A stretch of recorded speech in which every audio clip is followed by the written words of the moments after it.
اعوذ باللہ من الشیطان الرجیم بسم اللہ الرحمن الرحیم۔ بنی اسرائیل میں ایک بہت ہی نیک اور صالح بزرگ تھے۔ ان کا ایک ہی بچہ تھا جو نابالغ تھا۔ ان کے پاس فقط ایک گائے کی بچیا تھی۔ ان بزرگ نے اپنی وفات کے قریب اس بچیا کو جنگل میں لے جا کر ایک جھاڑی کے پاس یہ کہہ کر چھوڑ دیا کہ اے اللہ عز و جل، میں اس بچیا کو اس وقت تک تیری امانت میں دیتا ہوں کہ میرا بچہ بالغ ہو جائے۔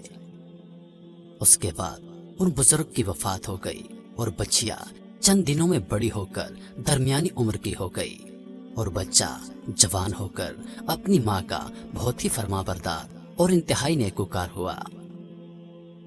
اس نے اپنی رات کو 3 حصوں میں تقسیم کر رکھا تھا۔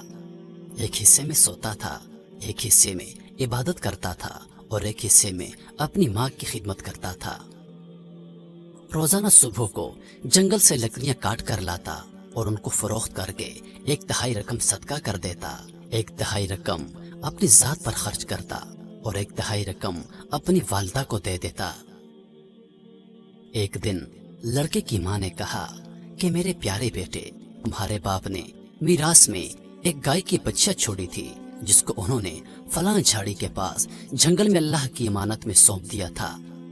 اب تم اس جھاڑی کے پاس جا کر یوں دعا مانگو کہ اے حضرت ابراہیم، حضرت اسماعیل اور حضرت اسحاق علیہ السلام کے اللہ، تو میرے باپ کی سونپی ہوئی امانت مجھے واپس دے دے۔ اور اس بچیا کی نشانی یہ ہے کہ وہ پیلے رنگ کی ہے، اس کی کھال اس طرح چمک رہی ہوگی کہ گویا سورج کی کرنیں اس میں سے نکل رہی ہیں۔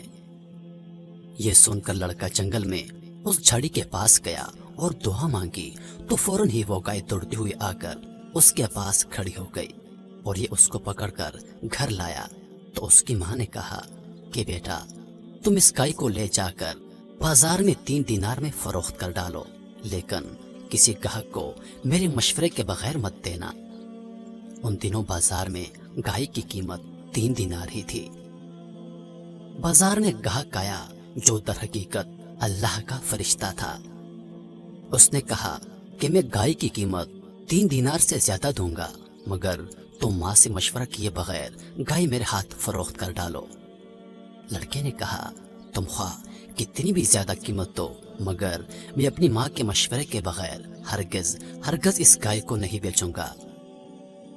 لڑکے نے گھر آ کر اپنی ماں کو سارا ماجرا بیان کیا تو ماں نے کہا کہ یہ گاہک شاید کوئی اللہ کا فرشتہ ہو، تو اے بیٹا، تم اس سے مشورہ کرو کہ ہم اس گائے کو ابھی فروخت کریں یا نہ۔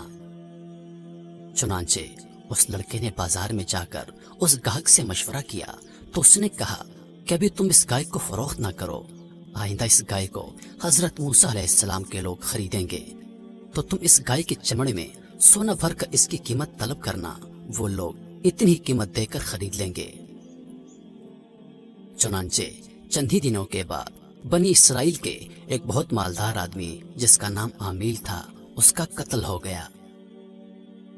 اس کے چچا کے دونوں لڑکوں نے اس کو قتل کر دیا تھا اور اس کی لاش کو ایک ویرانے میں ڈال دیا تھا۔ صبح کو قاتل کی تلاش شروع ہوئی، مگر جب کوئی سراغ نہ ملا تو کچھ لوگ حضرت موسیٰ علیہ السلام کی خدمت میں حاضر ہوئے اور قاتل کا پتہ پوچھا تو آپ علیہ السلام نے فرمایا کہ تم لوگ ایک گائے کو ذبح کرو اور اس کی زبان یا دم کی ہڈی سے لاش کو مارو تو وہ زندہ ہو کر خود ہی اپنے قاتل کا نام بتا دے گی۔ یہ سن کر بنی اسرائیل نے گائے کے رنگ، اس کی عمر اور اس کی نشانیوں کے بارے میں بحث شروع کر دی۔ حضرت موسیٰ علیہ السلام نے گائے کی وہ ساری نشانیاں ان کو بتا دی۔ بالآخر جب وہ لوگ اچھی طرح سمجھ گئے کہ فلاں قسم کی گائے چاہیے تو ایسی گائے کی تلاش شروع کر دی، یہاں تک کہ جب یہ لوگ اس لڑکے کے گائے کے پاس پہنچے تو ہو بہو یہ ایسی ہی گائے تھی جس کی ان لوگوں کو ضرورت تھی اور جو نشانیاں ان کو حضرت موسیٰ علیہ السلام نے بتائی تھی۔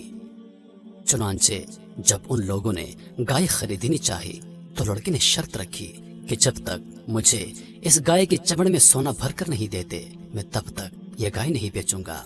وہ لوگ اس لڑکی کی شرط مان گئے۔